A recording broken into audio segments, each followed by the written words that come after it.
అబ్బాయి కట్నం ఇస్తారా వాళ్ళు మరి? ఇస్తారమ్మా. ఏ లోపలికి పోయేదాకా రాగమ్మా, అది వెనక చూస్తాం కదా. వస్తురా రండి. ఇల్లు చూస్తేనే గిట్లుందిరా అబ్బాయి, మనకు వాళ్ళు కట్నం ఏమి ఇస్తారా? మన రేంజ్కి తగ్గట్టుగా ఉన్నారా వీళ్ళేమన్నా? లేదమ్మా, అమ్మాయిని చూస్తాను ఈ మాట అన్నావు, అమ్మాయి బాగుంటుంది. తర్వాత ఏం రాదు కదా మళ్ళీ మార్పులు? ఏం రాదు. చూస్తా. కాలు కడుక్కో. రండి బాబు, కాలు కట్టుకోండి. కడుక్కో అభి. అమ్మా ఏందమ్మా ఇది, మళ్ళీ పెళ్లి చూపులేంది? ఏంది బిడ్డ, నువ్వు ఊకే అపశకునాలు మాట్లాడకేమో. అబ్బాయి ఇష్టపడొత్తాండు.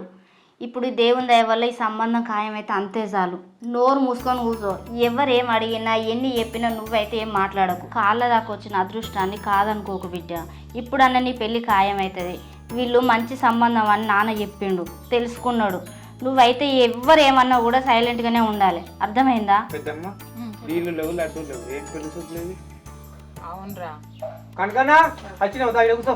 అవురా అబ్బాయి, వీళ్ళు మర్యాద మనుషులేనా రేమన్నా?